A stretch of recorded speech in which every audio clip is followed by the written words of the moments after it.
are some movies that I feel like are very important when it comes to just how much they mean to us growing up. Movies that were very significant in our formative years that we constantly go back to, and no matter what happens, they'll always have that, special place.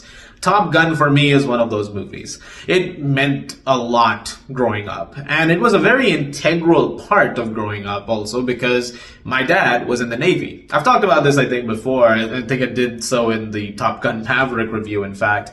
But because you're already growing up in a Navy family, this movie was basically like scripture. Like, it was one of those things that was constantly referenced and talked about, and a major point of, impact even for naval officers at the time who were watching it. And there was so much about it that resonated, I'm sure, with so many people that naturally it's a movie that holds a special place in their hearts as well.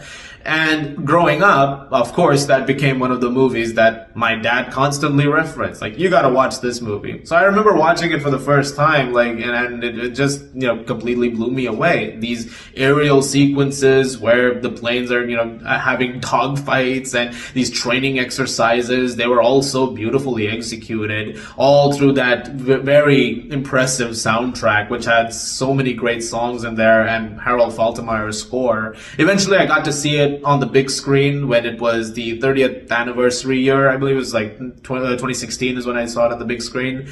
And it was even more impressive. Like, again, you're just getting to see those things happen on a massive canvas with like booming speakers. I mean, you couldn't discount that experience. And it's one of the reasons why I feel like the movie has had such an impact over everything over the almost 40 years now since its release. It also became this kind of movie where I feel like you create a connection point with somebody.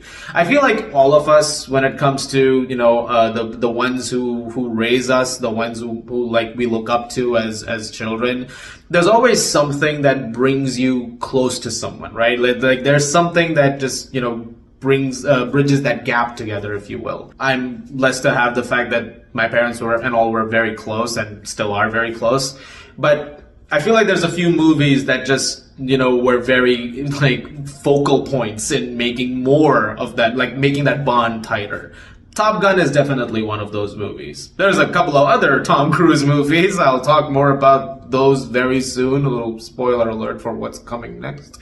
But I do really appreciate that this movie was one of those that, is continuing to pass the baton. And someday, I hope that I will get to pass that to someone else. And so perhaps there is something of a special bond created with that movie that I feel like is something that makes me love it so much. You can point out flaws in Top Gun if you want, and there are some for sure. Like, you can point out that narratively there's not a ton going on, and there are some aspects that feel very paper thin perhaps, but at the end of the day, it's about the experience. It's about building a lot of that through what you're seeing visually rather than, just stuff that's going on in the script. As far as the script goes, its character arcs are very simple, especially when it comes to Maverick and Goose and Iceman and all the other pilots involved. They're very simply trying to prove their worth. They want to be the best of the best. They've been chosen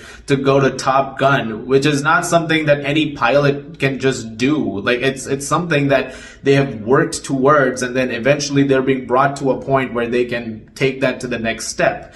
And because they've all been brought there, there are certain things that have to change. In the case of Maverick, he is someone who is a very cocky, hotshot pilot who will do a lot of crazy antics in the air. And even though you might look at that and go, that's ethically wrong or extremely dangerous, it makes for some fun moments of spectacle. Yet, despite that, when they get to Top Gun and some of those antics show their face, he is called out for it. And even though Goose, his best friend, has participated in some of that before, at the same time, he's also looking upon it and being like, listen, man, we gotta like, get ourselves together here, because there are some things that we could get away with before. You cannot get away with them at this level. There is something much more at stake over here rather than just, how crazy we can be. And I like the way that those arcs eventually progress. Unfortunately, Goose is ending in tragedy, which strengthens Maverick's resolve even more to be a better pilot. But it's something that I think the movie does carry forward through nicely. In the case of Iceman, there is an antagonism of sorts between him and Maverick, especially because they're both competing to, make the charts at Top Gun and impress everybody. So naturally, there's going to be some competition, and the both of them, they can't stand each other at one point. Like, they keep thinking that they're better than each other. But I feel like, again, as the movie's progressing, there is an understanding that you want to prop up the next person. You want to be there for your fellow man, as it were. And so eventually the two of them, the bond that they create is something that ends up coming through towards the end when they're in that final dogfight sequence.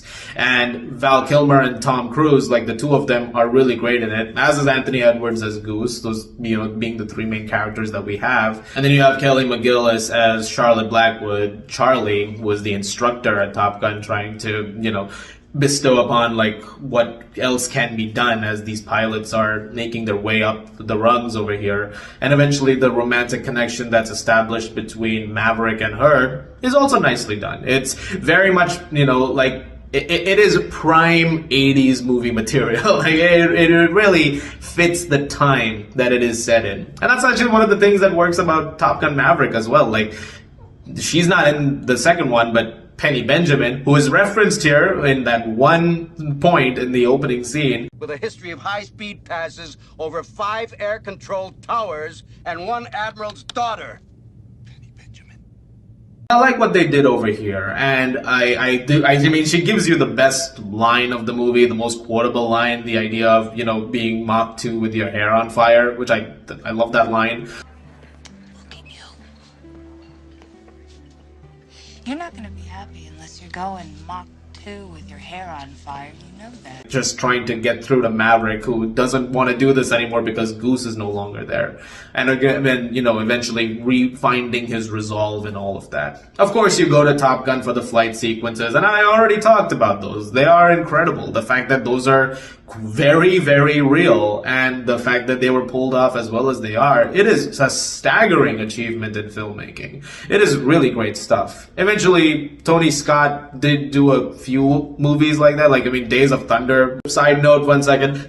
Days of Thunder, not that bad a movie. It is basically the very same kind of movie, just with cars, but it's a fun one. Like, I just rewatched it recently. Pretty entertaining. Anyway, back to Top Gun. So I think that as far as a visual and sensory experience goes, Top Gun is one of the best out there. And it's always a movie that I love to revisit and I love to talk about. Every excuse that you get to rewatch the movie is great.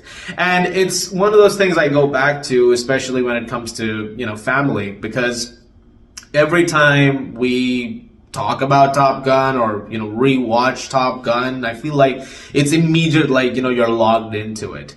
And it's like you want to continue watching it, especially with people who have been such an integral part of it as you've been growing up.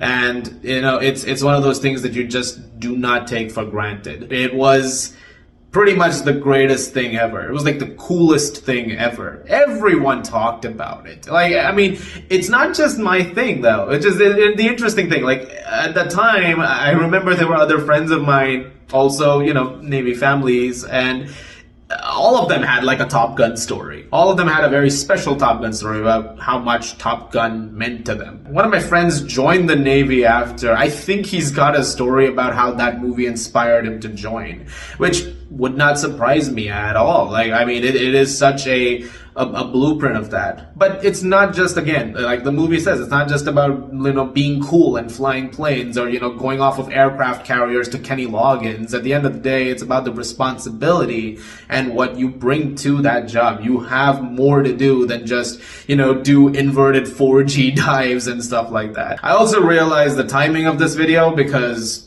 as of less than 24 hours ago, Val Kilmer passed away. It makes his scene in Top Gun Maverick a lot more sad now. Revisiting the movie right now, it's just, his memory will live on. Some of the great works that he had done. You can be my wingman anytime. Bullshit. You can be mine.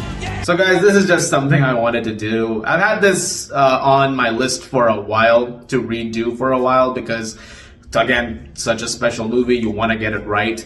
I've tried this a few times over the years, but I feel like, I just needed a couple of more minutes, so hopefully I've been able to do it now. Guys, thank you very much for watching. Look forward to more videos very, very soon. As always, if you like this, please do subscribe, and I'll see you guys at the movies.